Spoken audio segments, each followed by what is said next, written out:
Beneath the endless waves of golden sand, where the desert seems to stretch into eternity, lies a hidden world, one that whispers secrets of civilizations long forgotten. Imagine walking across these dunes, your footsteps sinking into the silence, unaware that beneath you, the ruins of once thriving cities sleep, buried for centuries. These are not just piles of stone, but the echoes of bustling markets, grand palaces, and vibrant cultures that vanished under nature's relentless hand.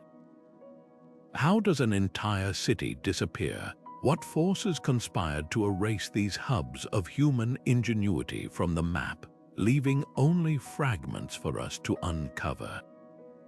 The forgotten desert cities are more than just archaeological curiosities. They're time capsules, preserving stories of resilience, ambition, and sometimes tragedy. Think of the people who built them, carving life from the harsh desert, only to watch their achievements vanish under shifting sands. Their stories are a testament to the fragile balance between civilization and nature, a reminder that even the mightiest kingdoms can fall to the whispers of the wind. From the legendary trade routes of the Silk Road to the Oasis towns that thrived against all odds, these lost cities challenge our understanding of history. They force us to ask how much of our own world might one day be reclaimed by the earth. This is a journey into the heart of mystery, where every grain of sand holds a clue. We'll traverse the deserts of time, uncovering the rise and fall of these ancient metropolises, piecing together the puzzles left behind. You'll witness the painstaking efforts of modern explorers and archaeologists as they dig through layers of history, revealing astonishing artifacts and forgotten truths. But more than that, you'll discover what these cities can teach us about survival, adaptation, and the enduring human spirit. So come with us into the dunes, into the past where the secrets of the desert are waiting to be unearthed. There's something undeniably haunting about a city swallowed by the desert, not in a single cataclysmic moment, but slowly, deliberately, as if the earth itself decided to reclaim what was once its own. While places like Atlantis or Pompeii vanished in sudden disasters, desert cities fade like whispers, grain by grain, over centuries. It's this gradual disappearance that makes their stories so mesmerizing. Imagine a bustling marketplace, alive with the clamor of merchants haggling over spices and silk, only to be muffled over time by layers of wind-blown sand. The very slowness of their burial feels intentional, as if the desert is both destroyer and preserver, hiding these places not out of rage but out of some ancient patience. What sets these lost desert cities apart is their eerie duality. They were once thriving hubs pulsing with life, ambition, and the exchange of ideas, yet now they exist as skeletal remains, half buried and half forgotten. Take the legendary city of Petra, carved into rose-red cliffs, its grandeur once drawing traders from across the known world. Today, its towering facade stands silent, their intricate details worn smooth by time and sand. Or consider Timbuktu, a center of learning and wealth, now a symbol of remote obscurity. These places force us to confront a humbling truth. Even the greatest human achievements are fleeting against the relentless march of nature. But it's not just their disappearance that captivates us, it's the mystery of what remains. Unlike cities destroyed by fire or flood, desert ruins often survive in startling detail. Dry air and shifting sands act like a natural time capsule, preserving fragile artifacts from faded murals to delicate textiles that would have crumbled elsewhere. Every discovery feels like a message from the past, a fragile thread connecting us to people who lived, loved, and built their dreams in these now silent places. And perhaps that's the deepest allure, not just the thrill of uncovering lost treasure, but the chance to hear, for a moment, the echoes of lives long gone. What makes a city truly forgotten? It's more than just abandonment, it's the slow erasure of memory, the way a place slips from the collective consciousness until even its name becomes a mystery. Desert cities, in particular, hold a unique distinction. Unlike ruins reclaimed by forests or swallowed by the sea, these were once vibrant centers of life, built in landscapes that seemed to defy human habitation. They thrived against the odds, often perched on the edge of survival, sustained by ingenious systems of water management or positioned along trade routes that pulsed with wealth and ideas. Take the ancient city of Palmyra, for example. Rising from the Syrian desert like a mirage, it was a crossroads of cultures where Roman columns stood beside Persian influences and caravans brought silks and spices from across the known world. But when trade routes shifted and the sands crept in, Palmyra's glory faded. Its name lingered in texts, but its place, its very existence, became a legend, half remembered until explorers stumbled upon its ruins centuries later.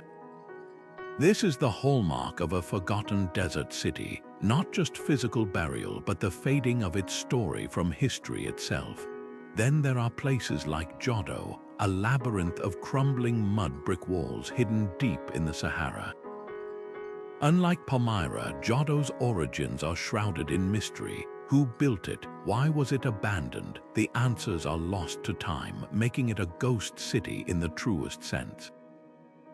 Without written records, its past survives only in fragments. A pottery shard, a faint mural, the layout of streets that once teemed with life. These silent ruins remind us that forgetting isn't just about sand covering stone. It's about the stories that vanish when the last voices to tell them fall silent. The environmental forces that claimed these cities are as varied as the cultures that built them. Some, like the fabled Ubar in Arabia, may have collapsed when their precious water sources dried up. Others, like the Silk Road's abandoned way stations, fell victim to shifting trade routes as empires rose and fell. But in every case, the desert played its part, not as a sudden destroyer, but as a patient force, inch by inch, year by year, until the last inhabitant left and the dunes moved in. That's the haunting beauty of these places. Their end wasn't dramatic but inevitable, a slow fade into obscurity. Yet their rediscovery is anything but quiet. When archaeologists brush away the sand to reveal a fresco or a child's toy, it's like waking a sleeping giant. These objects aren't just artifacts, they're proof of lives lived, of joy and struggle, of a world that once was. And that's why these cities matter, not just as historical curiosities, but as mirrors. They show us the fragility of our own civilizations, the delicate balance between human ambition and the natural world. After all, if a city as mighty as Petra could vanish, what does that say about the permanence of the places we call home today? Climate change didn't just shape these lost cities, it erased them. Long before modern debates about rising temperatures, ancient civilizations faced their own environmental crises, often with far fewer tools to adapt. The story of Ubar, sometimes called the Atlantis of the Sands, is a perfect example. Nestled in what's now Oman, this legendary trading hub once thrived on the lucrative frankincense trade, its wealth built on the aromatic resin that was worth its weight in gold. But Ubar's lifeline was its water, deep wells tapping into ancient underground reserves. As droughts intensified and those reserves dwindled, the city's foundations literally crumbled. Sinkholes swallowed entire districts, leaving behind only whispers of its grandeur. The desert, ever patient, reclaimed what it had lent. Across the vast expanse of the Sahara, another civilization faced a similar fate. The Garamantes, often called the Romans of Africa, built a network of underground tunnels called fagaras to channel water from distant aquifers to their fields. For centuries, this engineering marvel turned the desert green, sustaining cities where none should have existed. But as the climate grew drier and the aquifers emptied, their intricate system collapsed. The Sahara advanced inch by inch until the Garamontes' achievements were buried under dunes.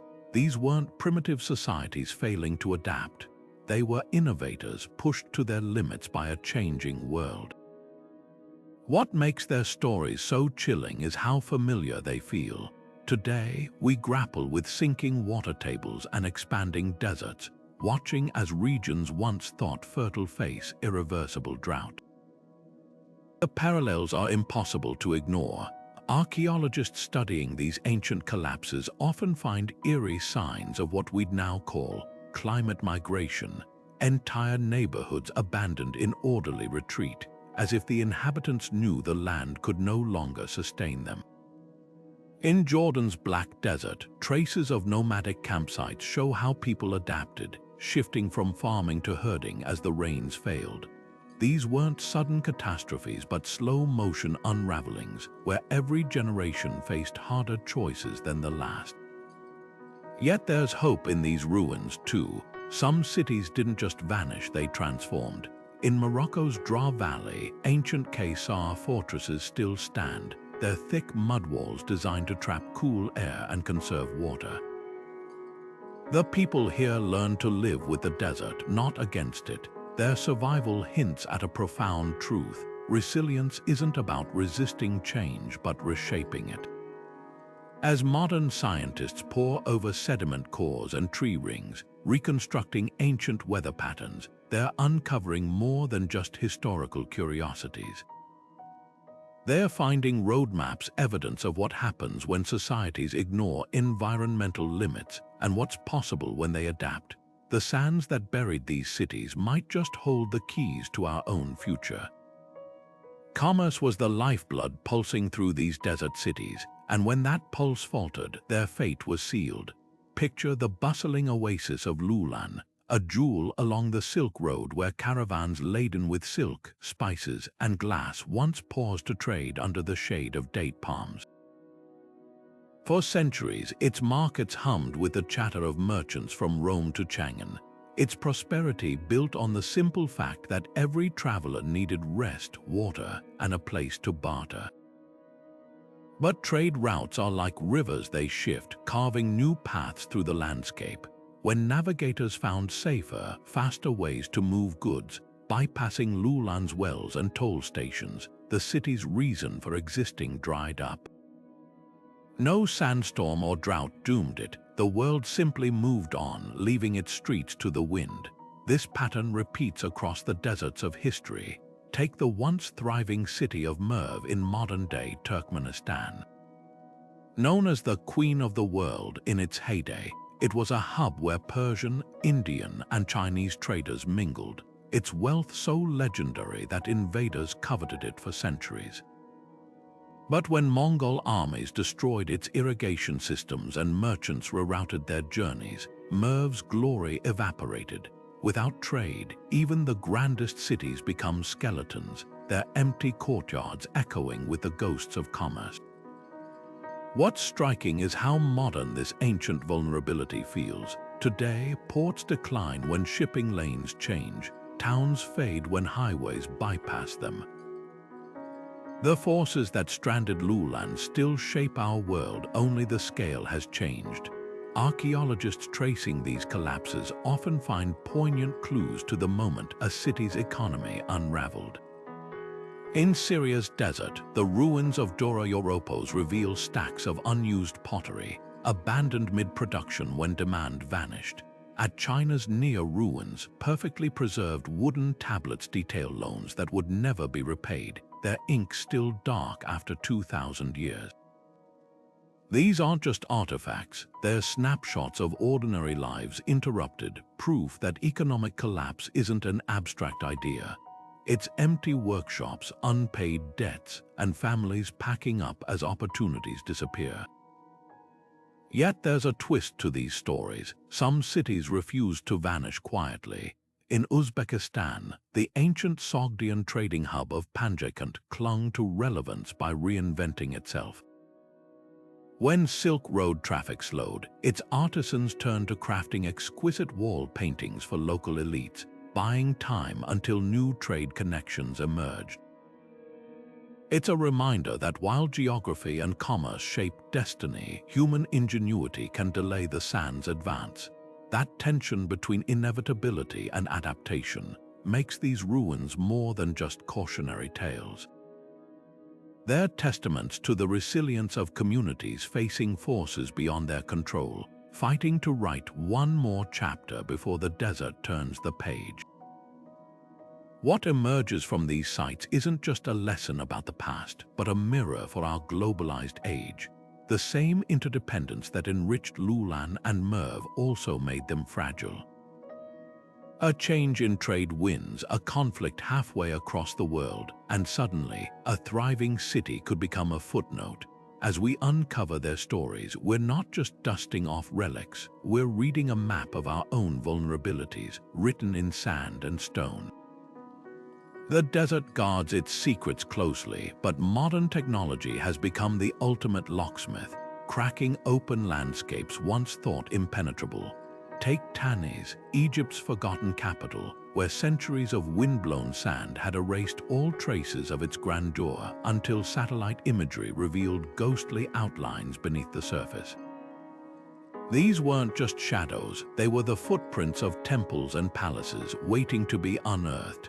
Ground-penetrating radar then mapped the city's skeleton, guiding archaeologists to tombs stuffed with golden treasures and papyri that rewrote dynastic timelines.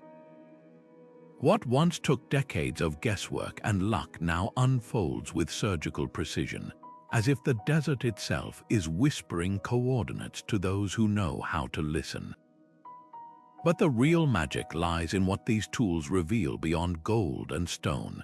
At Saudi Arabia's Al Ula, laser scans exposed a sprawling necropolis carved into cliffs, its tombs arranged like a celestial map. In Sudan, thermal imaging detected the subtle heat signatures of buried mud brick walls, outlining a lost Kushite city's grid of streets and homes. These aren't just discoveries, they're resurrections. Every scan and drone survey peels back layers of time, exposing markets where haggling echoed, kitchens where bread baked, and courtyards where children played. The smallest find, a broken comb, a charred seed, becomes a portal to moments frozen mid-breath. Yet this golden age of discovery is also a race against oblivion.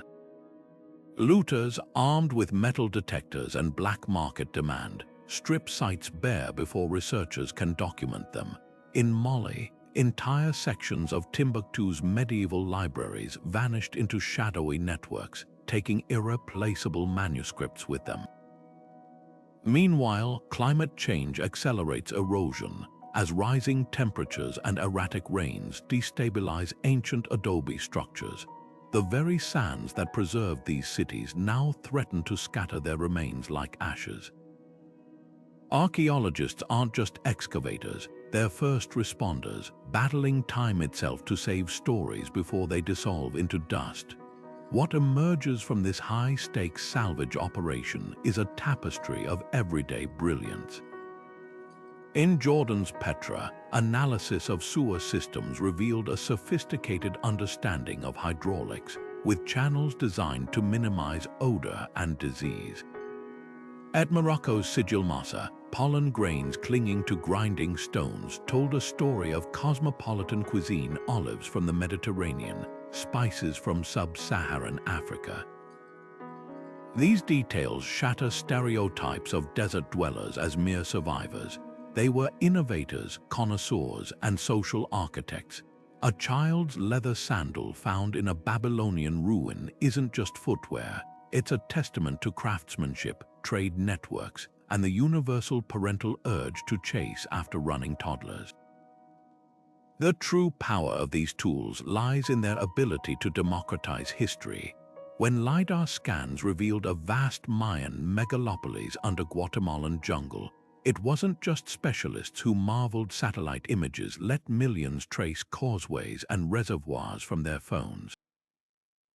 Crowdsourced archaeology projects now invite amateurs to scour drone footage for patterns, turning global citizens into co-discoverers.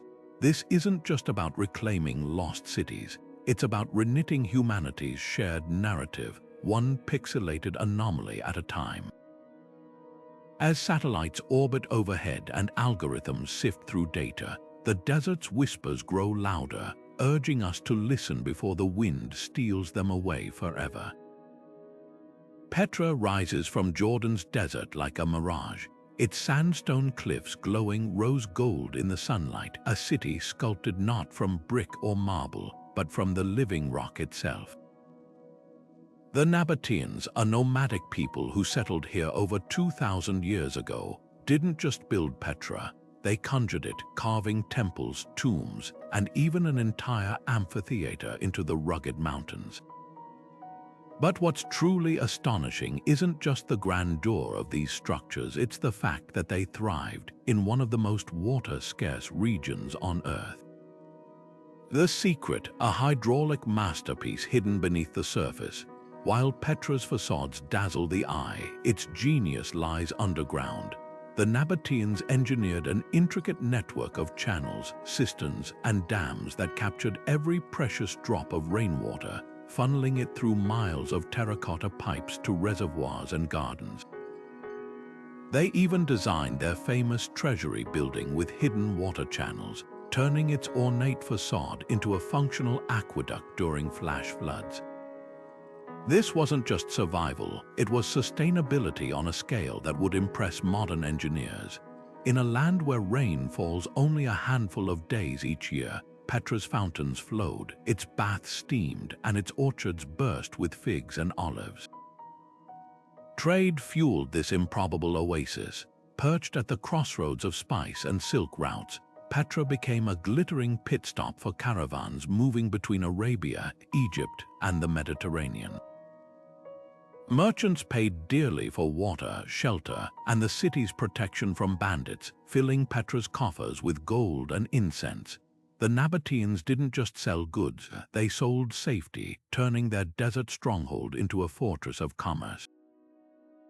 Walking through the narrow canyon that serves as Petra's entrance, you can almost hear the echoes of camels' footsteps and the clamor of deals struck in a dozen languages. Yet Petra's downfall came not from drought but from shifting fortunes. When Roman engineers rerouted trade to sea lanes and earthquakes shattered its water systems, the city's lifeblood drained away. By the 7th century, Petra was empty, its memory preserved only in Bedouin folktales until Swiss explorer Johann Ludwig Burckhardt disguised himself as a pilgrim in 1812 and rediscovered it for the world.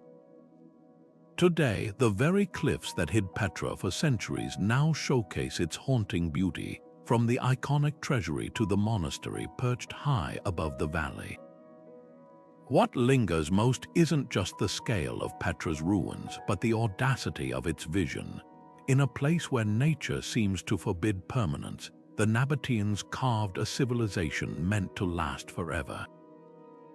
Their legacy whispers a challenge across the ages, not just how to survive in harsh lands, but how to flourish by working with the earth, not against it.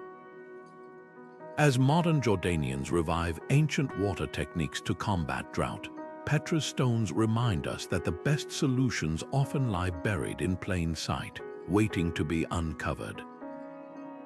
Legends spoke of Ubar as a city of towering wealth and wickedness, a place so arrogant that the earth itself opened up to swallow it whole.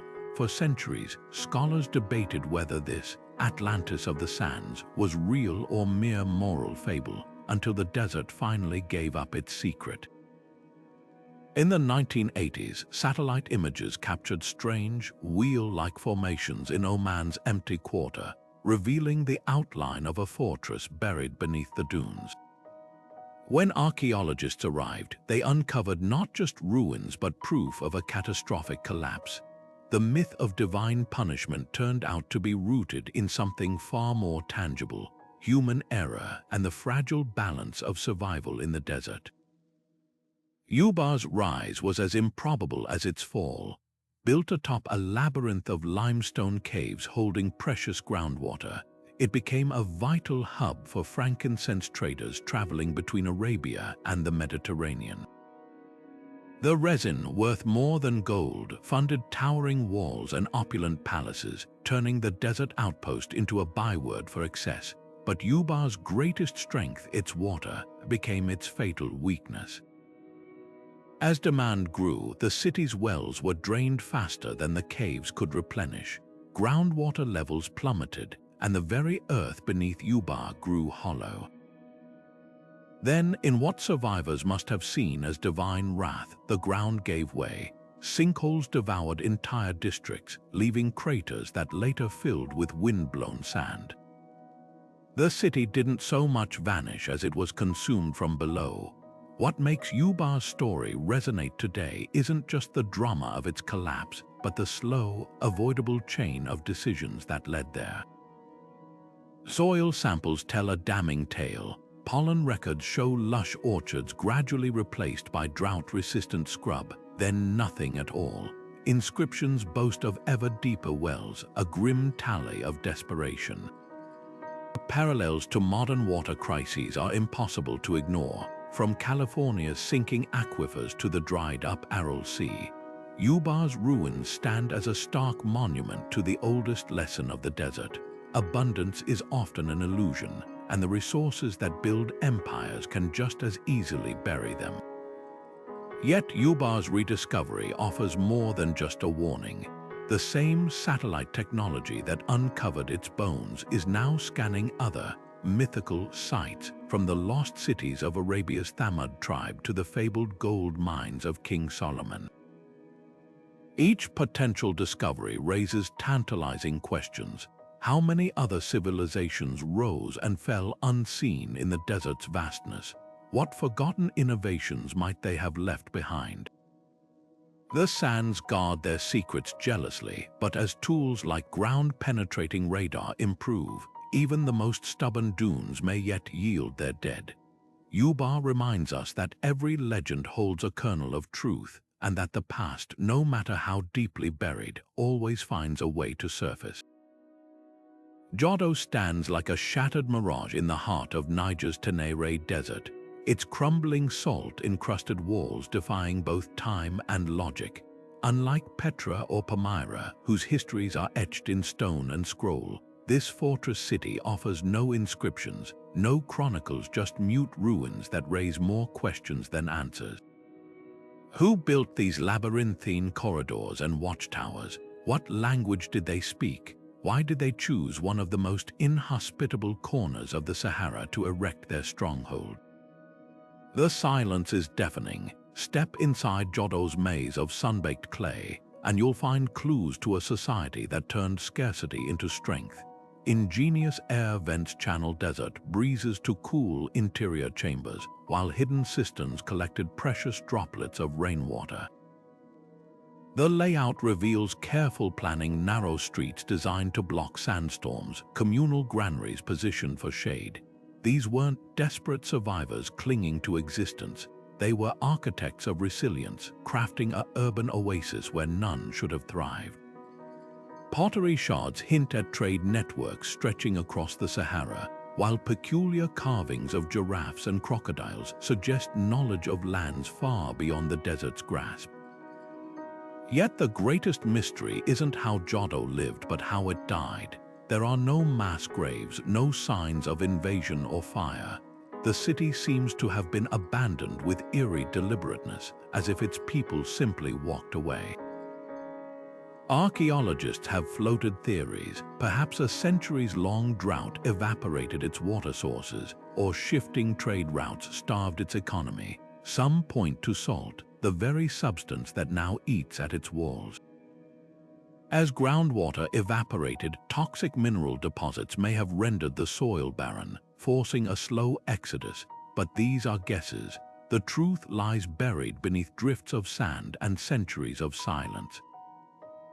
What makes Djado unforgettable isn't just its anonymity, but what it represents. For every lost city we've rediscovered, there may be a dozen still hidden, their stories erased by the desert's indifferent winds. Djado forces us to confront the gaps in our knowledge, to remember that history isn't just written by the victors, but also lost by the vanished. As satellite imagery reveals faint geometric patterns under nearby dunes, hinting at undiscovered settlements, one thing becomes clear: the Sahara still holds secrets that could rewrite everything we know about Africa's past. And perhaps that's Djado's final gift, not answers, but the thrilling reminder that some mysteries still wait beneath the shifting sands. The Silk Road wasn't just a route, it was a living, breathing network of ideas, where the desert's silence was broken by the clamor of caravans and the chatter of a dozen languages. Cities like Merv and Geochang didn't merely survive in these harsh landscapes. They thrived, transforming barren stretches into glittering crossroads of civilization. Picture Merv at its peak, a skyline of domed bazaars and Zoroastrian fire temples, where Persian poets debated Greek philosophers, and Chinese silk changed hands for glassware from Alexandria. This was globalization long before the word existed, a melting pot of cultures that left its mark on everything from cuisine to architecture. Yet what's most striking about these lost cities is how their prosperity hinged on something as fragile as a trade route. Geochang, nestled in China's Taklamakan Desert, was a verdant oasis where Buddhist monks, Nestorian Christians, and merchants from Samarkand mingled under vine-covered courtyards. Its cobbled streets bore the grooves of countless cartwheels, carrying jade, spices, and manuscripts across continents. But when ships began bypassing the overland trek, Geochang's lifeblood drained away. The canals dried up, the markets fell silent, and the desert crept in, not with a dramatic collapse, but with the quiet inevitability of a candle burning out. The ruins themselves tell stories of astonishing diversity. In Merv's abandoned suburbs, archaeologists unearthed a Tang dynasty porcelain bowl beside a Roman coin, proof of how far goods and people traveled. At Geochang's crumbling stupas, faded murals show blue-eyed merchants alongside Aiker nobles, their faces a testament to centuries of intermarriage and exchange. These weren't just trading posts, they were laboratories of human connection where religions merged, languages evolved, and new art forms blossomed. A fragment of a 9th century manuscript found near Merv contains verses in Persian, Arabic, and Sogdian, a linguistic tapestry as rich as the fabrics that gave the Silk Road its name. What makes their legacy urgent today is the mirror they hold to our own world. The forces that doomed these cities, shifting trade routes, technological disruption, environmental strain, are the same ones reshaping modern economies. When a port like Merv faded, it wasn't just a city that vanished. Entire knowledge networks dissolved, taking innovations and traditions with them. Yet there's hope in their ruins, too. The multicultural tolerance that let Zoroastrians, Buddhists, and Muslims coexist in Geochang offers a blueprint for navigating today's cultural fractures. These cities remind us that connectivity isn't just about goods. It's about the shared humanity that outlasts even the mightiest empires. As the wind scours the last traces of paint from Geochang's walls, we're left with a paradox. The Silk Road's greatest treasures weren't the silks or spices, but the invisible threads of understanding woven between peoples. In an age where borders harden and supply chains falter, these ghostly cities whisper a timely lesson: that prosperity has always been built on bridges, not walls. Their ruins challenge us to ask, what connections are we fostering today that might one day be all that's left of us? Legends whisper of Zazura, a city of white towers rising like a mirage from the Libyan desert's endless sands. Bedouin tales describe it as a place of untold riches, its gates guarded by sleeping giants, its courtyards shaded by palm trees heavy with fruit.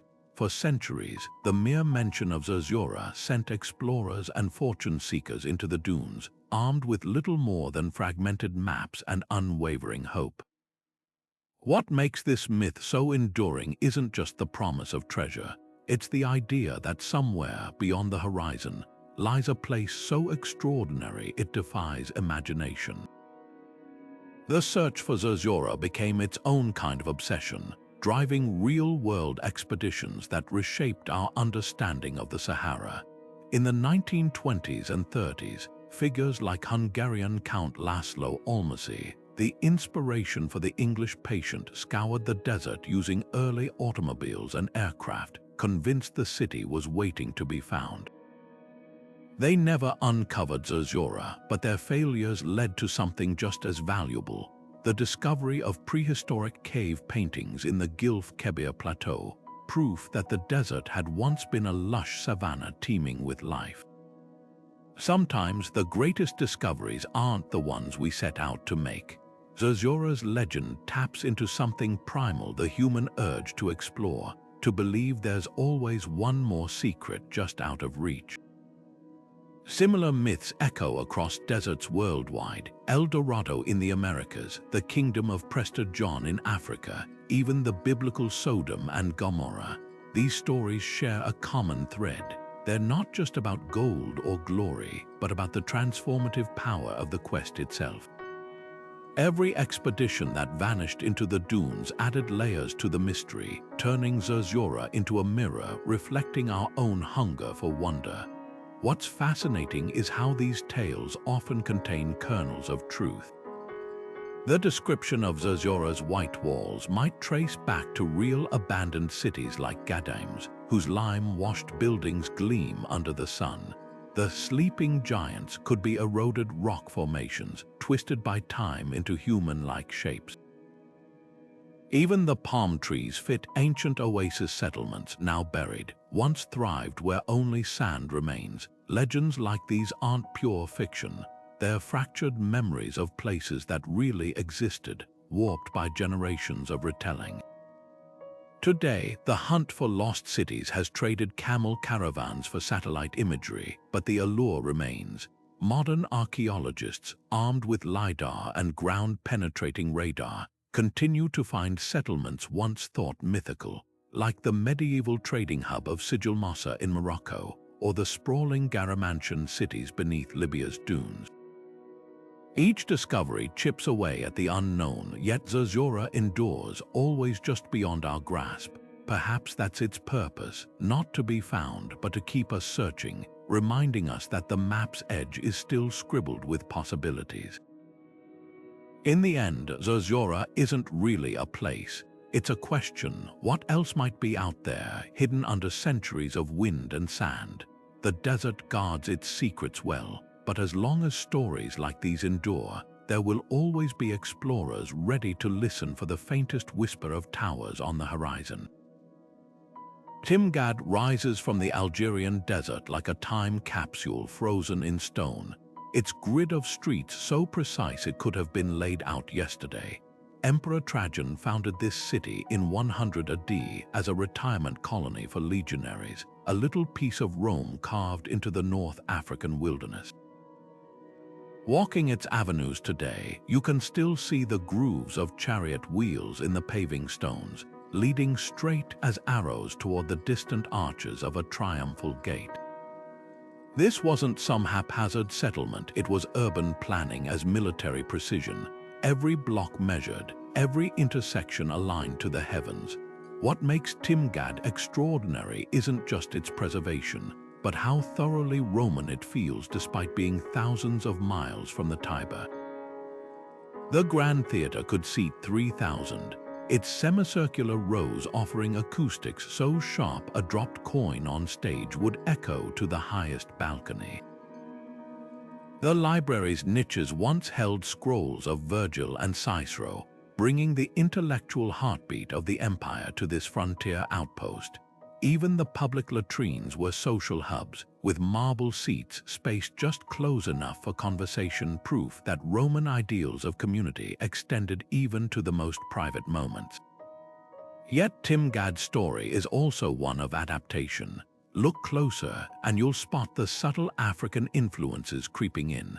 Local deities carved beside Jupiter on temple walls, Berber motifs woven into mosaic floors. The city's aqueducts borrowed indigenous engineering techniques to harness mountain springs, turning this desert foothold into an improbable garden. For centuries, it thrived as a cultural crossroads where Roman discipline met Saharan resilience until the balance finally tipped. Climate change played its part. Tree rings from the Auras Mountains show rainfall dwindling over centuries, straining Timgad's water supplies. But it was the collapse of Roman authority that left the city vulnerable. As imperial legions withdrew to fight crises elsewhere, Berber raids became bolder. The final blow likely came in the 7th century when Arab armies swept through the region. Unlike Petra or Palmyra, Timgad didn't fade slowly. It was abandoned in haste. Excavators found cooking pots still resting in hearths, as if the last residents expected to return any day. Nowhere captures Timgad's haunting beauty better than its Decumanus Maximus, the main street that stretches toward infinity, framed by towering Corinthian columns. Stand there at sunset and the stones glow gold, throwing shadows that align perfectly with the grid, just as Roman surveyors intended 2,000 years ago. It's a moment that collapses time, letting you glimpse the orderly, ambitious world these soldiers built at the edge of the known world, and the quiet tragedy of how even Rome's might couldn't hold back the desert forever. The Bahria Oasis feels like a place caught between worlds, where the golden glow of Egyptian sarcophagi meets the delicate brushstrokes of Greek portrait artists. Here, beneath the desert surface, archaeologists uncovered a necropolis brimming with so-called golden mummies, their gilded masks reflecting a cultural alchemy unseen elsewhere. These aren't the iconic pharaonic burials of the Valley of the Kings, but something far more intimate. Everyday citizens adorned with Egyptian symbols, yet bearing the hairstyles and clothing of Greco-Roman elites. The effect is hauntingly beautiful, a silent dialogue between conquerors and the conquered, where death became a canvas for cultural negotiation. What makes these mummies extraordinary isn't just their artistry, but what they reveal about life at the edges of empire. When Alexander's successors ruled Egypt, they didn't erase local traditions, they remixed them. A mummy might wear the serene face of an Osiris, but its linen wrappings could conceal a Roman-style tunic or a Macedonian coin placed delicately over the eyes. Even the gold itself tells a story, not the solid masks of pharaohs, but delicate leaf applied to plaster, a nod to both Egyptian reverence for the afterlife and Greek frugality. This was assimilation in its most literal form, layers of identity preserved for eternity. Yet every discovery comes with a dilemma. The moment these mummies saw daylight, they became targets. Grave robbers have prowled Bahria for centuries, lured by rumors of gold and the black market allure of intact antiquities. In the 1990s, archaeologists raced against looters to document the site, finding tunnels dug mere inches from priceless finds. The conflict is age-old. How do we satisfy our hunger to understand the past without becoming another link in the chain of exploitation? Modern conservation offers some solutions. At Bahria, mummies once vulnerable to decay now rest in climate-controlled cases, their pigments stabilized by invisible nanocoatings. 3D scans allow researchers to unwrap them digitally, preserving every fold of linen without disturbing a single thread. Meanwhile, local guides, many descended from families who guarded these tombs for generations, lead respectful tours, framing the mummies not as spectacles but as ancestors deserving dignity. Perhaps the real curse isn't some ancient spell, but the weight of our own fascination. The same awe that draws us to these golden faces also threatens them. Yet in that tension lies opportunity to approach the past not as treasure hunters, but as guests. After all, every mummy was once someone's loved one, laid to rest with care under the desert stars. Their greatest legacy isn't gold or mystery, but the chance to witness how cultures intertwine, even in silence, across millennia. The same sands that once swallowed these ancient cities now offer them a fragile protection, but modern dangers creep in where wind and time failed. Palmyra's tragedy stands as the starkest warning, its towering arches reduced to rubble by deliberate destruction, 2,000 years of history erased in moments. Yet the threats aren't always so dramatic. At Petra, the soft sandstone temples endure a slower erosion, their intricate carvings worn smooth not by centuries of desert winds, but by the touch of countless hands. Tourism, for all its benefits, becomes a double-edged sword when footsteps outnumber preservation efforts. In Morocco's Eight Benhadou, a UNESCO site so picturesque it starred in films like Gladiator, the very act of admiration strains its earthen walls as visitors clamber over structures meant to house families, not foot traffic. Climate change accelerates the crisis in ways the ancients never faced. Rising temperatures bake adobe bricks into dust, while erratic rainfall, once harnessed by sophisticated drainage systems, now seeps into foundations, destabilizing walls that stood for millennia. In Sudan, the pyramids of Mara face a new enemy, encroaching sand dunes driven by shifting weather patterns that didn't exist when these Nubian kings ruled. Meanwhile, coastal sites like Egypt's Thonis Heraclean, already submerged by ancient earthquakes, now battle saltwater corrosion intensified by rising sea levels. The irony is cruel. The same dry air that preserved textiles and scrolls for ages now struggles against a warmer, wetter world. Looting carves another wound, turning history into black market commodities. At Peru's Chan Chan, the largest adobe city in the Americas, thieves tunnel under walls to snatch pre-Columbian ceramics, leaving behind labyrinths of fragile earth on the verge of collapse.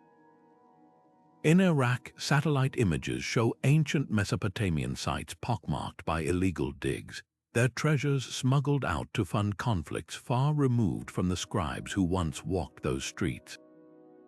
Each stolen artifact isn't just a loss of beauty, it's a severed thread in humanity's shared story. Yet hope isn't lost. Communities worldwide are rewriting the narrative. In Jordan, Bedouin guides trained as site guardians use drones to monitor Petra's remotest corners, blending tradition with technology. Mali's Timbuktu saw townspeople risk their lives to smuggle medieval manuscripts to safety during militant occupation, proving that local stewardship can outlast even the darkest threats.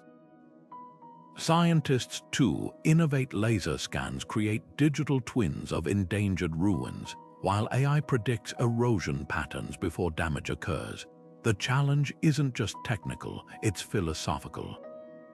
Do we fence off these sites as relics, or let them breathe as living history? Bhutan's cliffside monasteries offer a model where monks still chant in halls tourists may enter only after removing their shoes, a balance of reverence and access. Perhaps the answer lies in seeing these cities not as frozen in time, but as conversations between past and present. After all, their builders never intended them to become museums, but vibrant spaces where life unfolded. Protecting them means honoring that spirit, not just preserving stones, but the stories they hold. The race against time is real, but it's also a mirror. How we treat these fragile echoes of the past may well dictate what future generations unearth about us. Will they find custodians who fought to keep the dialogue alive, or another layer of ruins, this time marked by our neglect? The desert, as always, waits silently for our reply. Drones hum over the ruins of Djado, their cameras capturing every fissure in the crumbling salt walls. Images so precise they reveal fingerprints left in the clay by builders 1,000 years ago. This isn't just documentation, it's a rescue mission. Across the Sahara, teams deploy LiDAR-equipped drones to map entire cities in hours, work that once took decades of painstaking surveys. The data builds digital twins, virtual replicas where archaeologists can walk through streets without risking a single grain of sand disturbed. In Jordan, Petra's fragile treasury facade has been scanned down to the millimeter, its every crack monitored by algorithms that predict erosion before it happens. What once required boots on the ground now unfolds on screens, preserving sites by keeping humanity at a careful distance. The revolution extends underground. Ground-penetrating radar peels back layers of sand like pages in a book, exposing foundations, cisterns, and even garbage pits that tell stories of daily life. At Morocco's Sijil Mossa, radar revealed a sprawling suburb no one knew existed, its layout suggesting a multicultural hub where Berber, Arab, and Jewish communities thrived side by side. Meanwhile, AI sorts through mountains of data, spotting patterns human eyes might miss. One algorithm analyzing pottery shards from Mali's Timbuktu matched fragments in museums across 3 continents, digitally reuniting a shattered medieval vase last whole when camel caravans plied the dunes. But perhaps the most profound shift is how these tools democratize history. Online platforms like the Zamani project let anyone explore 3D models of African heritage sites, rotating monuments with a finger swipe. Crowdsourced projects invite amateurs to tag artifacts in drone footage, turning global volunteers into co-discoverers. When ISIS destroyed Palmyra's temples, digital archaeologists used tourist photos to reconstruct them virtually, not just for experts, but for Syrian schoolchildren who might never see their heritage otherwise.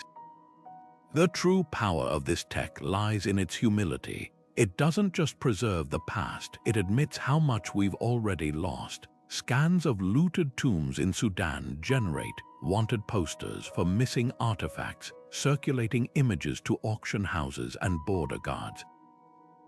Databases track the provenance of every recovered relic, stitching together narratives ripped apart by grave robbers.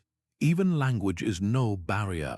AI now deciphers faded inscriptions in long-dead scripts, whispering translations to researchers in real time. Yet for all its brilliance, technology remains a tool, not a time machine. A drone can map a wall, but it can't capture the scent of spices in a silk road market or the laughter that once echoed through Petra's gardens. That's why the most cutting-edge teams pair lasers with local knowledge, like the Tuareg guides who recognize ancient caravan paths by the stars their ancestors followed. The future of preservation isn't just in Silicon Valley, it's in the hands of those who have lived alongside these ruins for generations, now armed with tablets instead of shovels. What emerges is a new kind of archaeology, one where the desert's secrets are saved not in museums, but in the cloud, where a child in Tokyo can stand virtually in the shadow of the Temple of Bel, and where the next great discovery might come from a teenager analyzing satellite images on her phone. The sands may keep shifting, but for the first time, we're learning to outpace them not by digging faster, but by remembering better. The desert has always been a keeper of secrets, but none as astonishing as the treasure trove hidden beneath Timbuktu's sun-baked streets. In 2012, beneath the threat of advancing militants, a team of archaeologists and local librarians raced against time to unearth thousands of manuscripts, some over 900 years old, from secret compartments beneath mud brick homes and desert caves. These weren't just scraps of parchment, they were masterpieces of astronomy, medicine, law, and poetry. their pages filled with meticulous Arabic calligraphy and vivid illuminations in gold and indigo. Here, in a place often reduced to a metaphor for remoteness, lay proof of a scholarly renaissance that flourished while Europe lingered in the Middle Ages. The rescue operation itself reads like a thriller, as jihadists seized Timbuktu in 2012, targeting its libraries as symbols of un-Islamic knowledge. A band of librarians and volunteers smuggled over 300,000 manuscripts out of the city, some by donkey cart, others hidden in vegetable crates or under fishing nets in pirogues along the Niger River. One curator even rented a safe house across the border in Burkina Faso, stacking priceless texts beside sacks of rice to avoid suspicion. Their bravery preserved texts like the Tariq al-Sudan, a 17th-century chronicle detailing Mali's empires with insights rivaling Herodotus, and medical treatises describing surgical procedures centuries before they appeared in European textbooks. What these documents reveal is nothing short of revolutionary. A 14th-century manuscript on optics from Timbuktu's Sankore University corrects errors in the works of the Persian scholar Al-Hazan, proving African scientists weren't just copying knowledge, they were advancing it. Another, bound in gazelle leather, contains precise astronomical tables used to navigate the desert by stars, their calculations so accurate they could predict lunar eclipses to the hour. These weren't isolated wonders. Timbuktu was the Harvard of medieval Africa, attracting scholars from as far as Andalusia and Cairo, its libraries stocked with volumes on everything from mathematics to women's rights. The implications shatter outdated stereotypes. For centuries, colonial narratives dismissed Africa's intellectual history, framing the continent as a blank slate before European contact. Yet here were ledgers documenting the sale of books for sums exceeding the price of camels, proving literacy wasn't rare but routine. A single family's collection might include a Quran penned on Italian paper, a treatise on Greek philosophy translated into Songhai, and a merchant's diary detailing trade routes to Constantinople, evidence of a cosmopolitan world where ideas flowed as freely as gold. But the most haunting question isn't about what was saved, it's about what's still missing. Locals whisper of undiscovered caches buried in the dunes, their locations known only to descendants of scholars who hid them during 19th-century invasions.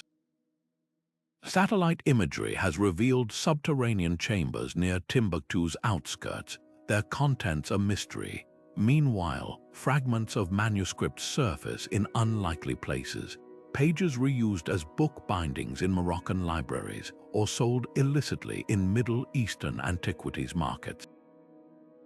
Each recovery, like the recent discovery of a 12th-century manual on desert ecology with climate observations startlingly relevant today, hints at how much history remains untold. The story of Timbuktu's libraries isn't just about preserving the past, it's about reclaiming voices too long silenced.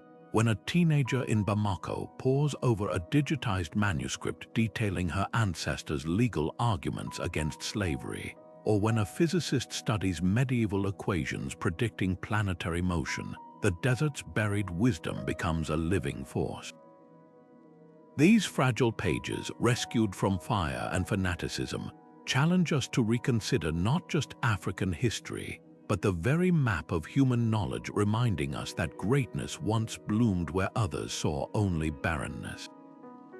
Hollywood has a way of turning the desert's silent ruins into something larger than life. Indiana Jones dodging booby traps in Petra, or Paul Atreides riding sandworms past colossal citadels in Dune.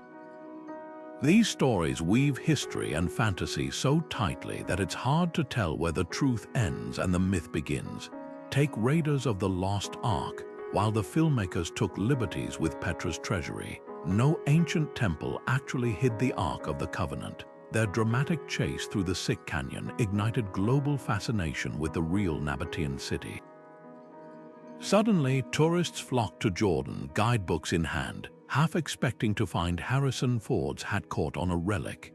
Games like Assassin's Creed Origins go even further, recreating Alexandria's lighthouse and the pyramids with painstaking detail, letting players wander streets that haven't existed for millennia. Ubisoft's team collaborated with historians to nail everything from the angle of sunlight on temple walls to the graffiti scrawled in back alleys. It's a paradox. Virtual worlds often preserve lost cities more vividly than textbooks ever could.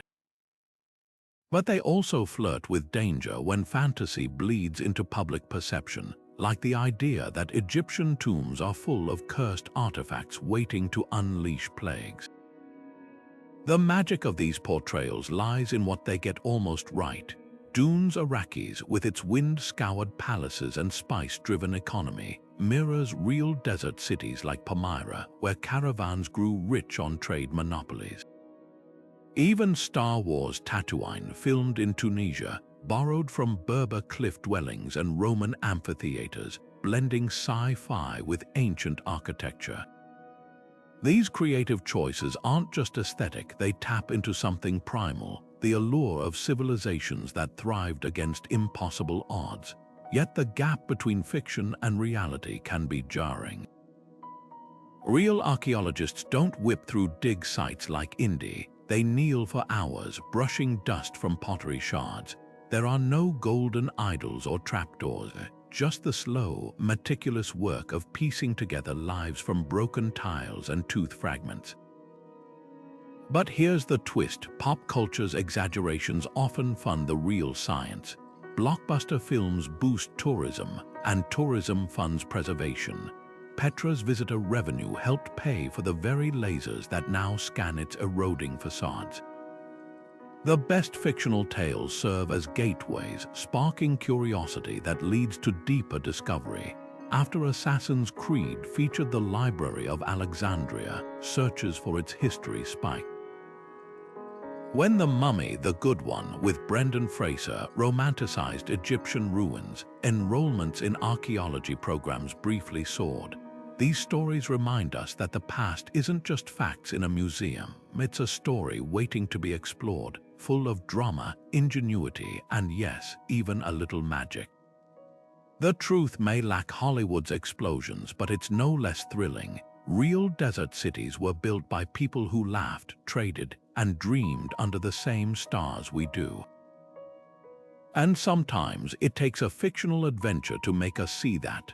For centuries, the desert's secrets have been whispered not in textbooks, but around campfires carried in the memories of those who know the land's contours like the lines on their palms. When European explorers first arrived in the Sahara armed with maps and compasses, they often found their most reliable guides were Tuareg elders reciting poems that doubled as navigation charts. These weren't just stories, they were intricate oral maps, preserving the locations of forgotten wells and ruined cities through generations. The crumbling fortress of Djado might have remained lost forever if not for a single line in a Tuareg folk song describing the salt-walled city where the stars touch the earth. Bedouin traditions surrounding Petra prove even more astonishing. Long before Swiss explorer Johann Ludwig Burckhardt rediscovered the site in 1812, local tribes had carefully guarded its existence, referring to it as Rakmu in their oral histories. Their ancestors had watched the last Nabatians leave, witnessed the sand swallowing the colonnaded streets, and passed down warnings about the jinn said to haunt its tombs.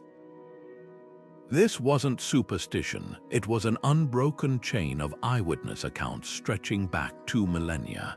Modern archaeologists digging at Petra's Great Temple were stunned when Bedouin guides directed them to hidden water channels exactly where tribal songs said they'd be. The disconnect between academic archaeology and oral tradition often comes down to different ways of knowing.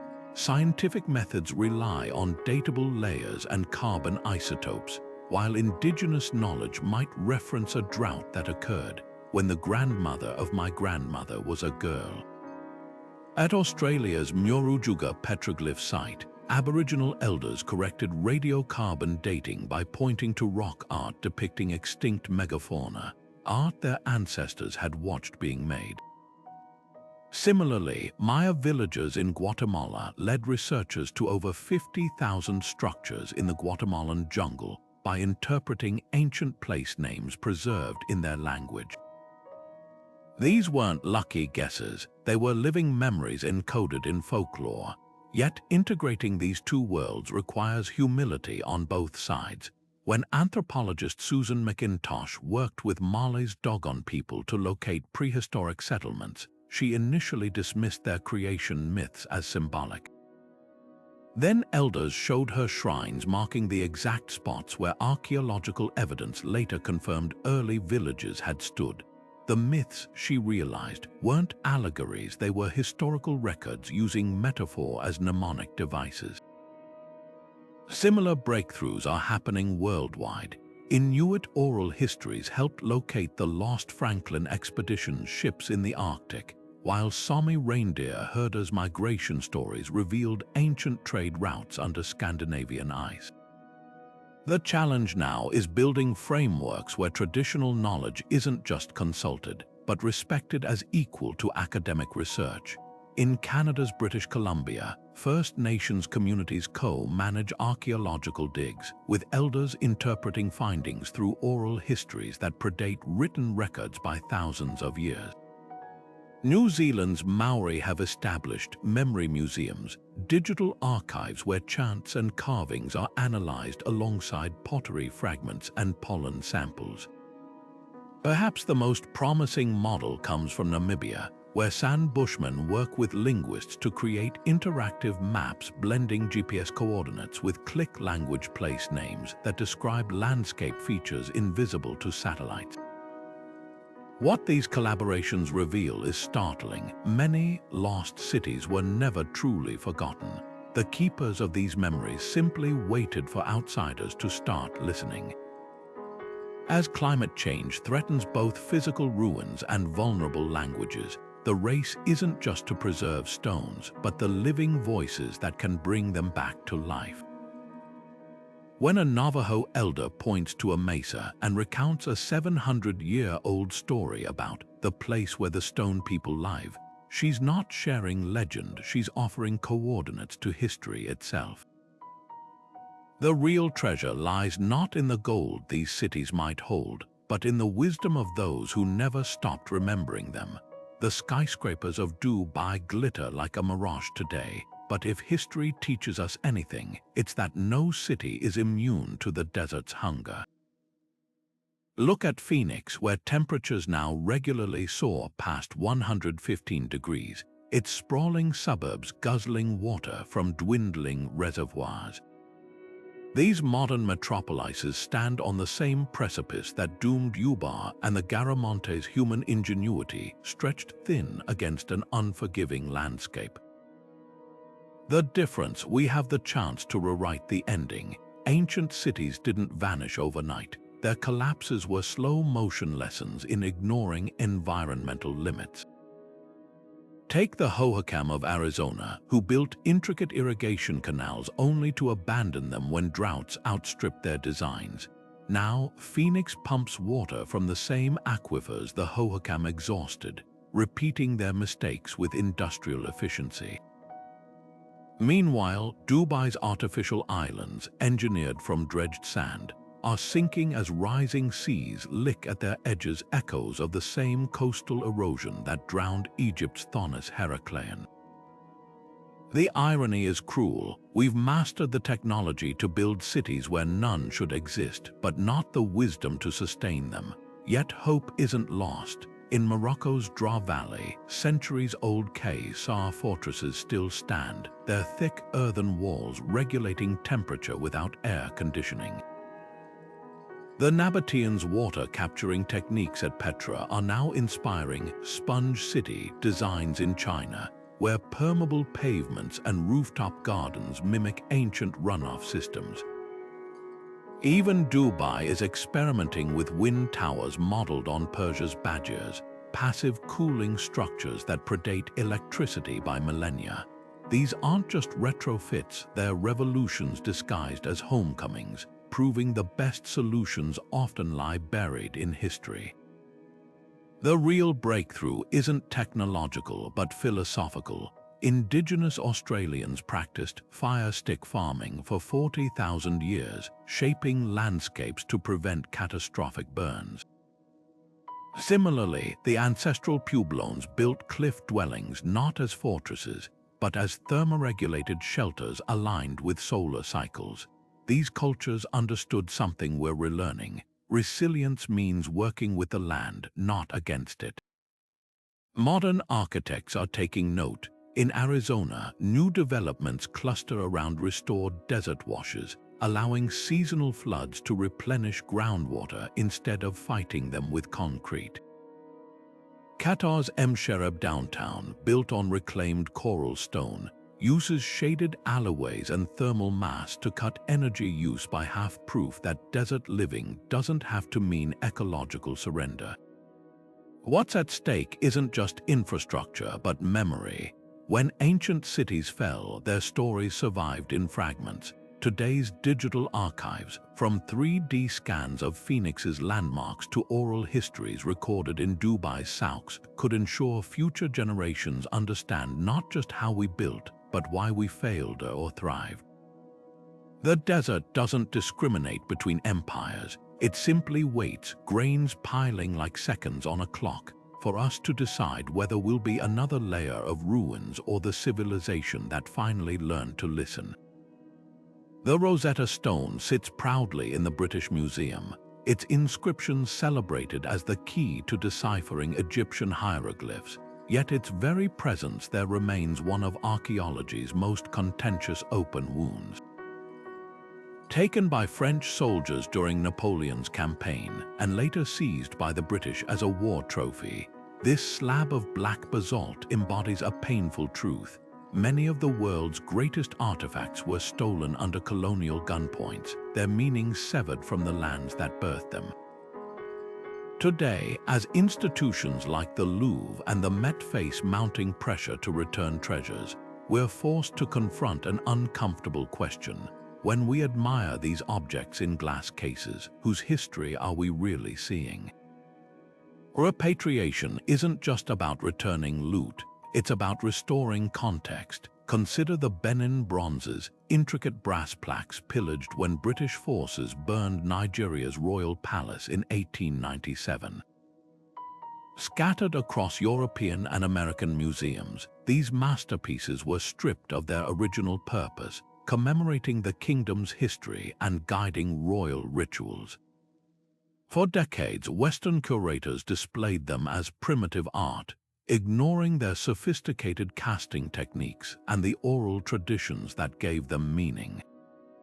When Germany finally returned the first batch of bronzes in 2022, Nigerian artists wept as they touched the metal their ancestors had worked, feeling the weight of generations in every groove. But the ethics of excavation go deeper than stolen artifacts. Modern archaeologists face thornier dilemmas, like whether to disturb sacred burial sites for knowledge. In Peru, researchers studying the Moche civilization uncovered a tomb filled with golden regalia and the remains of a child sacrifice. Local descendants pleaded for reburial, arguing science shouldn't override spiritual respect. After years of debate, a compromise emerged: ceremonial reburial of the bones, while replicas of the artifacts went on display with indigenous narrators explaining their cultural significance. Such solutions acknowledge that the dead have living heirs, and that discovery shouldn't come at the cost of dignity. The line between preservation and exploitation blurs further when tourism enters the equation. At Cambodia's Angkor Wat, ticket sales fund conservation, but the flood of visitors threatens the very temples they come to see. Stone carvings worn smooth by millions of fingertips, groundwater pumped recklessly to service luxury hotels. Meanwhile, nearby villages see little of the revenue. Contrast this with Jordan's approach at Petra, where Bedouin guides receive training and shares of park income, ensuring the people who have safeguarded the site for centuries aren't sidelined by its commercialization. True ethical archaeology asks not just what can we learn, but who benefits. Technology offers unexpected middle paths. When the Taliban dynamited Afghanistan's Bamiyan Buddhas in 2001, it seemed their 6th century beauty was lost forever. But a German team had secretly laser scanned the statues years earlier. Using this data, local artisans and holographic projectors now recreate the Buddhas at the original site, a digital resurrection that honors both history and the Hazara community's Buddhist roots without risking further destruction. Similarly, 3D printing allows museums to return physical artifacts while keeping precise replicas for study, satisfying both scholarly and spiritual needs. Perhaps the most profound shift is recognizing that archaeology isn't a monologue, it's a conversation. In Australia, Aboriginal elders now co-lead digs at sites like Lake Mungo, interpreting 40,000-year-old footprints through Dreamtime stories that science alone couldn't decipher. In Hawaii, native Hawaiians advised archaeologists studying Heiau temples, revealing ceremonial alignments with stars that textbooks had missed. These partnerships prove that the past isn't a puzzle to be solved by outsiders, but a story best told by those who have carried its echoes in their bones. As the sun sets over the Parthenon marbles in London, still controversially held despite Greece's pleas, we're left to ponder what justice looks like across centuries. Maybe it's not just about moving objects back, but about shifting power forward, ensuring the next generation of archaeologists includes more voices from the places being studied, that museums share authority as freely as they display treasures, and that every trowel breaking ground does so with humility. The desert sands may hide cities, but they also remember. And in the end, the greatest discovery we can make is how to honor the living while uncovering the dead. History books often paint the past as a stage dominated by men, warriors, merchants, and kings, but the desert sands have been whispering a different story. Among the ruins of Petra, archaeologists uncovered a workshop filled with delicate alabaster perfume bottles, their surfaces etched with the fingerprints of the women who crafted them. In the dry air of Palmyra, a faded fresco survived, showing a banquet where women reclined alongside men, their golden headdresses glinting as they debated poetry and politics. These aren't anomalies, they're proof that women weren't just background figures in desert cities, they were architects of culture, commerce, and even empires. Take Zenobia, the warrior queen who defied Rome from her Pomeranian throne. Ancient historians dismissed her as a power-hungry rebel, but the evidence tells a richer tale. Inscriptions reveal she spoke 5 languages, sponsored philosophical debates, and led her troops into battle with a sword at her hip. When Rome finally captured her, they paraded her in golden chains, not as a defeated foe, but as a living trophy, proof of how deeply she'd unnerved the empire. Yet Zenobia wasn't an exception. At Arabia's lost city of Hegra, tombstones commemorate women like Hinat, a wealthy merchant who financed caravans, her name etched beside the deals she brokered. The finer details emerge from everyday objects. In Morocco's Volubilis, a 1st century mosaic depicts a woman in a vibrant tunic weighing gold coins. A banker or trader, her confident gaze challenging modern assumptions. At Egypt's Dhaka Oasis, a child's wooden doll was found with movable limbs, dressed in miniature linen woven by her mother. Even jewelry tells stories. A Nabatian ring from Petra bears an inscription dedicating it to Alat, protector of women, invoking the pre-Islamic goddess who guarded female travelers. These artifacts shatter the myth that ancient women lived only in the shadows. Texts buried in the ruins amplify these voices. A divorce decree from Mesopotamia's married tablets outlines property rights for a merchant's wife, while medical scrolls from Timbuktu detail female herbalists' remedies for everything from childbirth to battle wounds. Most poignant are the personal letters, like one scrawled on pottery shard from a swan, where a mother advises her daughter on managing a vineyard. "Trust your calculations, not the overseers," she writes, revealing generations of business savvy passed between women. Reconstructing these lives isn't just about fairness, it's about accuracy. When we ignore women's roles, we miss half the story of how cities thrived. The perfumes of Petra, the textiles of Palmyra, the legal contracts of Timgad none would exist without women's labor and ingenuity. Their absence from old narratives says more about the biases of past historians than the realities of the past.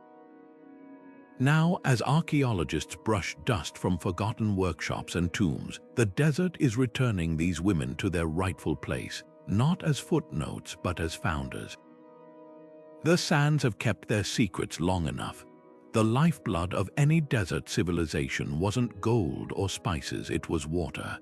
While modern cities fret over oil reserves, ancient metropolises rose and fell by their ability to harness every precious drop. The Nabatians of Petra mastered this art, carving over 100 miles of channels and cisterns into sheer rock, turning their cliffside city into a hydraulic marvel. Their secret, a network of terracotta pipes designed with slopes so precise they could funnel rainwater from miles away without a single pump. But for every Petra, there were a dozen cities that withered under the desert's thirst. The ruins of Yemen's Marib tell a darker tale. Once the heart of the Sabaean kingdom, its legendary dam collapsed in the 6th century, unleashing a flood so catastrophic it's mentioned in the Quran. The disaster didn't just drown fields, it drowned an entire civilization, scattering tribes across the peninsula and rewriting the region's power structure overnight. Water wars weren't fought with swords alone, they were waged with laws and ledgers. Cuneiform tablets from Mesopotamia detail legal codes punishing water theft with fines equivalent to years of labor. At Egypt's Elephantine Island, papyrus records show how Nile water allocations were enforced by armed guards during droughts, with penalties for tampering with irrigation gates. Even cooperation had its limits. The Garamantes of Libya dug tunnels stretching hundreds of miles to tap fossil water, but when neighboring tribes raided their wells, they responded with a chilling innovation, poisoning their own reservoirs to deter invaders. A scorched earth tactic that left entire regions uninhabitable for generations. The echoes of these struggles resonate today. California's Central Valley sinks as aquifers are drained, mirroring the subsidence that doomed Ubar. The Tigris and Euphrates, once the cradle of Mesopotamian law, now spark diplomatic standoffs between modern nations. What ancient engineers understood, and we're relearning, is that water scarcity isn't just an environmental crisis, it's a catalyst for social collapse. The Hohokam of Arizona left behind canals wider than football fields, yet their society disintegrated when prolonged drought made those feats of engineering obsolete. Their terraced fields now lie buried under Phoenix suburbs, a warning written in layers of dust, but history also offers blueprints for survival. In Iran's Dasht Eilat Desert, 4,000-year-old Qanat's underground tunnels tapping mountain springs still irrigate fields today, their maintenance governed by communal water shares passed down through families. Oman's Salvage system, a UNESCO-listed wonder, distributes water via timed channels so fair, disputes are rare. These weren't just engineering triumphs but social contracts in stone, proving that the most enduring technologies are those that balance human need with ecological limits. As satellite images reveal lost waterways beneath the Sahara and algorithms predict monsoon shifts using Babylonian weather records, the past isn't just a cautionary tale, it's a wellspring of solutions waiting to be tapped. Persian wind catchers rise like ancient skyscrapers above desert rooftops, their towering shafts designed not to reach for the heavens, but to pull cool breezes down into sweltering homes below. These ingenious structures, some dating back 3,000 years, operate without a single watt of electricity, using precise angles and internal baffles to funnel air through underground channels where it's cooled by the earth itself. In Yazd, Iran, entire neighborhoods stay livable in 120-degree heat thanks to these silent giants, their lattice-topped towers turning physics into poetry. Meanwhile, 600 miles west in Tunisia's Matmata region, homes disappear entirely underground, carved into the bedrock where temperatures remain a constant 65 degrees year-round. These aren't primitive caves, but sophisticated multi-room dwellings complete with courtyards and ventilation, shafts, a subterranean architecture so effective that modern architects now study them for passive cooling techniques. What makes these ancient innovations revolutionary isn't just their functionality, but their harmony with the environment. The Berbers of southern Morocco built entire granaries, like the famous collective storehouses of 8 Ben Haddou on hilltops to catch desert winds that naturally prevented mold and insects. Their thick clay walls, mixed with straw for insulation, absorb daytime heat and release it slowly at night, creating a natural thermostat. In Pakistan's Sindh region, the 5,000-year-old ruins of Mohenjo-Daro reveal another masterstroke: elevated brick platforms and strategic street layouts that channeled monsoon winds through the city while keeping floodwaters at bay. These weren't random adaptations, but calculated solutions born from centuries of observation, a dialogue between human need and environmental reality. Today's architects are turning to this forgotten wisdom as climate change redraws our comfort zones. In Dubai, the Al Bahar Towers feature dynamic facades inspired by traditional mashrabiyah screens, their hexagonal shades expanding like flower petals to block the sun's harshest rays. Arizona State University's new business school mimics the Hohokam People's Canal systems, using water features and shaded walkways to create microclimates that slash cooling costs by 40%. Even high-tech materials are getting ancient makeovers. Scientists at ETH Zurich developed a self-cooling ceramic that copies the capillary action of termite mounds, another desert-dwelling marvel perfected over millennia. The real lesson from these desert cities isn't about copying specific designs, but understanding a fundamental shift in thinking. Where modern air conditioning fights against nature, ancient cooling worked with it. Wind catchers don't just move air, they dance with atmospheric pressure differences. Underground homes don't resist heat, they use the Earth's thermal mass as a heat sink. This philosophy of cooperation rather than conquest might hold the key to our climate future. As temperatures rise and energy costs soar, the past offers more than nostalgia, it offers a blueprint. The desert's harsh classrooms taught our ancestors how to thrive without destroying their environment. Now, as we face our own ecological reckoning, their stones are whispering secrets we desperately need to hear. Walking through the ruins of Palmyra, you might stumble upon a temple to the Mesopotamian god Bel, just steps from a sanctuary honoring the Egyptian goddess Isis, while down the street, inscriptions in Aramaic praise the Greek Zeus. This wasn't architectural chaos, it was deliberate coexistence.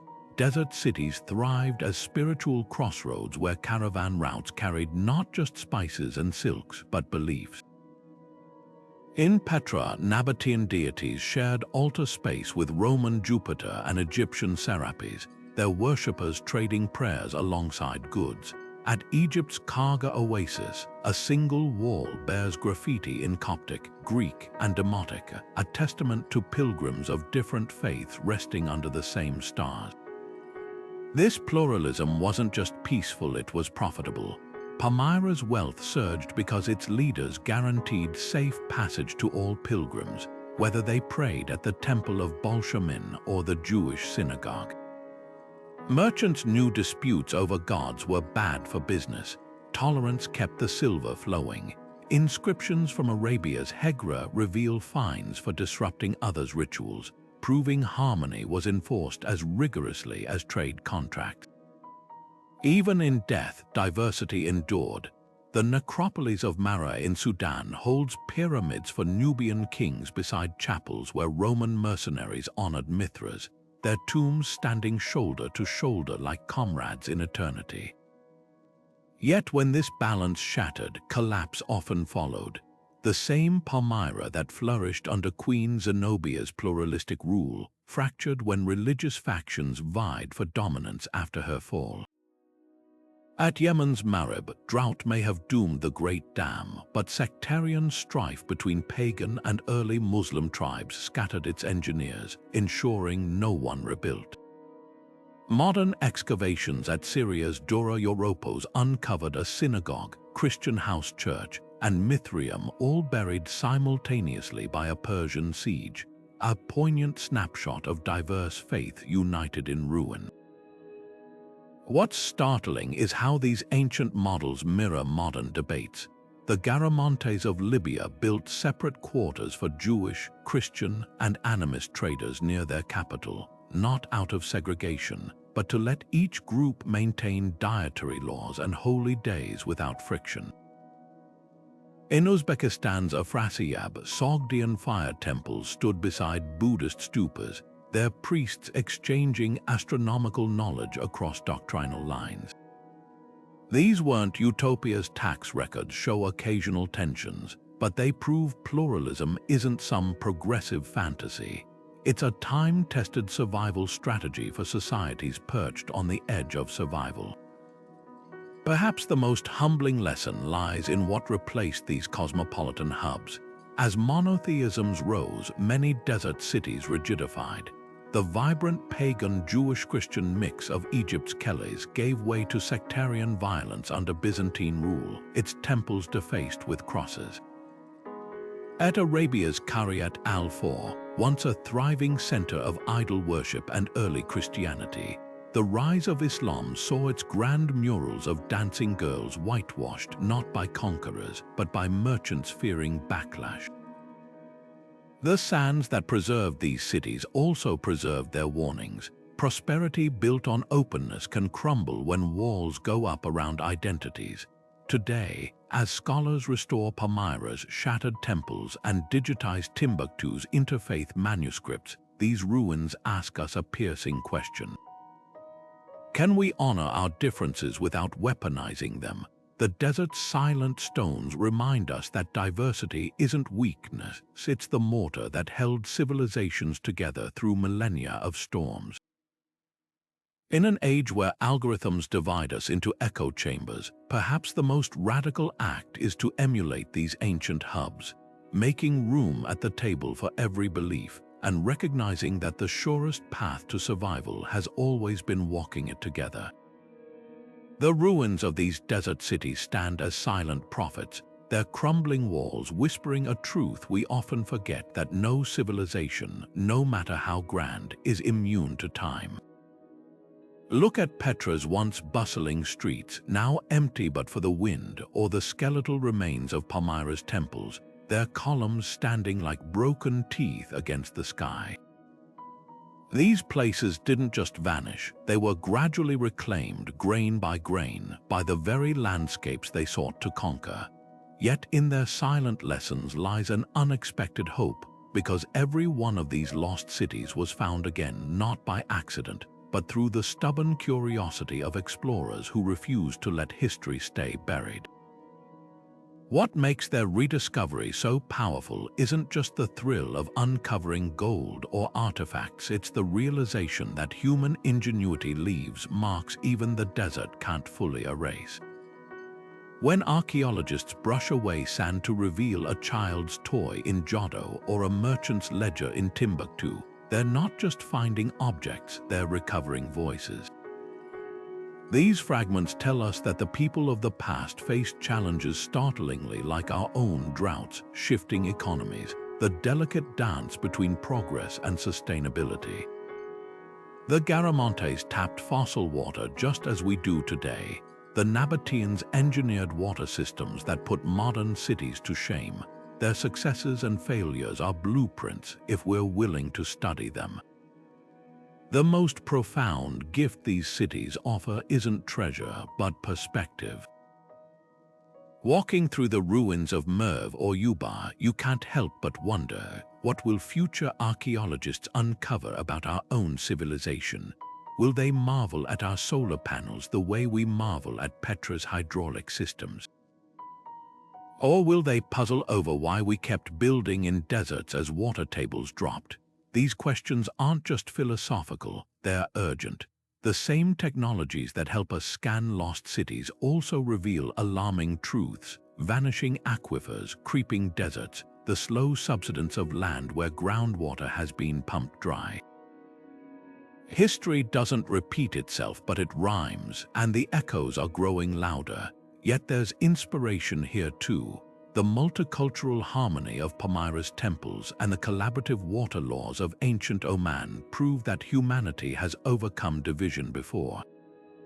The adaptive brilliance of Berber granaries and Persian windcatchers shows we've long known how to live with nature rather than against it. These aren't ancient secrets, they're choices, waiting to be rediscovered and reinvented for our age. Every time a satellite pinpoints another buried settlement or a 3D scan preserves a fading mural, we're reminded that loss isn't inevitable. So as the desert guards its remaining secrets, the still hidden libraries, the unmapped trade posts, we're left with a challenge. Will we be the generation that learns from these forgotten cities, or the one that joins them under the sand? The answer lies not in the past, but in how we choose to carry its lessons forward. If you've been captivated by these echoes of lost worlds, hit subscribe to join us as we keep unearthing history's most compelling mysteries. Drop a comment below sharing which desert city fascinated you most. Was it Petra's hydraulic genius, Timbuktu's scholarly splendor, or Djado's haunting anonymity? The conversation doesn't end here, it stretches ahead, much like the endless dunes hiding stories we've yet